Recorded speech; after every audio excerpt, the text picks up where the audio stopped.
Hey folks, Galen Clavio here for CrimsonCast, previewing Indiana versus Bowling Green coming up this Saturday at noon. The Hoosiers traveling to Northern Ohio to take on the Falcons. I'm going to throw a date out there for you folks.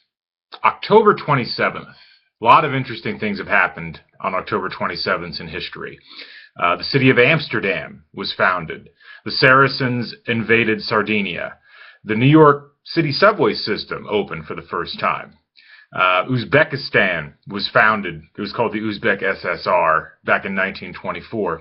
And perhaps the most surprising of all, in 2012, IU won a road game. They won at Illinois, and sadly that was the last road game that IU football has won. So it's been almost 2 years, and the question is, can the Hoosiers break through and win this road game? Some things going in their favor, which we talked about earlier on in the week.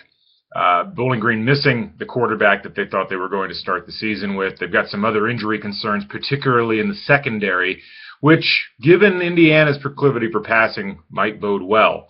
However, it is important to keep in mind that IU might be coming into this game with a bit of overconfidence simply due to what happened last year. If you'll recall, IU hosting Bowling Green and really thrashing them 42-10. That was a very unrepresentative game for the Falcons. The Falcons ended up winning the MAC, going to a bowl game. That game, if you look at the list of games that they played throughout the course of the season, really stuck out as being, an oddity, something that didn't fit with the other things. So this is going to be an interesting contest. This is the first time a Big Ten opponent has visited Bowling Green since, I believe, 2008. And, traveling to MAC schools is a reason a lot of Big Ten teams don't do it. It's because it's dangerous.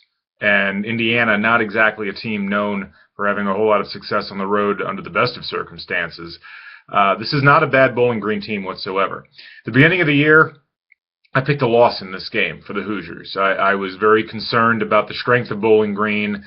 Things have changed a little bit, though. And with the quarterback out, with the injuries that they have in the secondary, with their still trying to get a handle on things under their new coaching staff, and as badly as they looked in their first game of the season when they played Western Kentucky, it's not quite as strong of a Bowling Green squad as I think many people, including myself, expected it to be.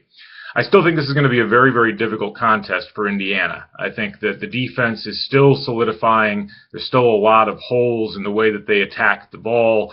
And honestly, I think that on the offensive end for Indiana, the receivers are still learning their positions. They're still getting into sync with Nate Sudfeld, and that in and of itself is going to cause some problems.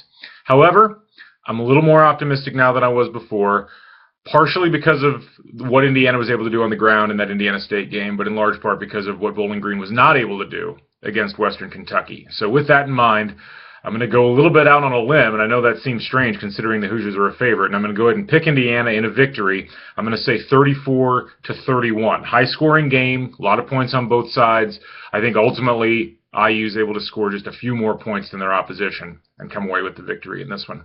Be sure to tune in on Sunday as myself, Scott Caulfield, will end up breaking down the contest, and be sure to tune in to CrimsonCast every week as we preview upcoming opponents and recap what's been going on in Hoosier football land. I'm Galen Clavio for CrimsonCast. We'll catch you on the flip side.